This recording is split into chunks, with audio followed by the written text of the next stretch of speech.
it's time for some upgrades to the Alfawise U20, and I'm going to share them with you. Let's jump into it.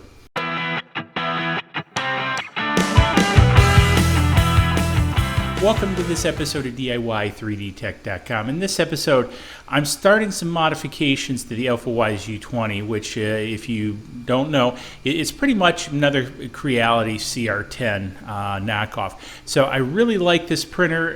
Got it from GearBest. Bit cheaper than the Creality. Been doing a great job.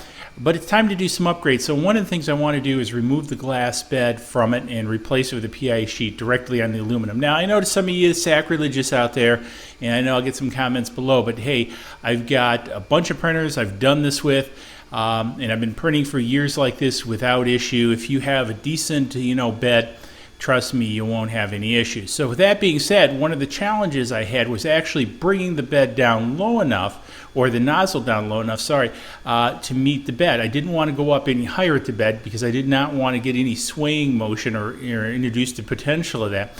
So I had to whip up a new bracket. Here's the original metal bracket, stamp metal bracket over here, and here's the new one that I designed in Fusion 360 and printed in PETG.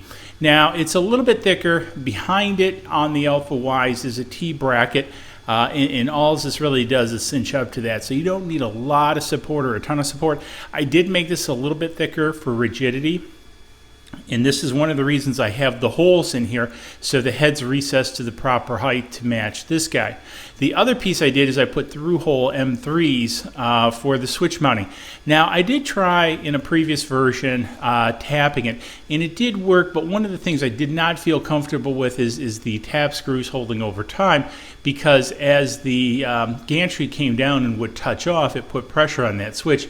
And I was afraid over time it would actually pull some of the screws loose and give me, a false home. So again, very much like this, which is a metal backed with the tappings in it, I just suggest using nuts over here.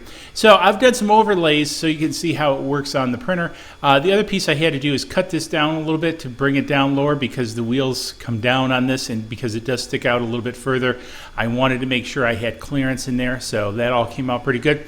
So I'll have this part out on Thingiverse if you want to make the modifications to your Alfawise U20, or you just want to do some change-ups and something different. This will work for you. I'll also put the Fusion file out there in case you guys want to modify it. Have at it. I will be doing a bit of a series on the Alfawise U20 with various upgrades, insulating the bed, firmware upgrades, and several other different things, Capricorn tube replacements, and etc. So stay tuned if you got an Alfawise U20. Even if you don't, might be worthwhile to take a look at some of the things I'm doing, because basically any type of Creality or Ender knockoff, it'll work for you guys too. So see you in the next video. Cheers. Please click like below and subscribe to the channel to keep up to date on all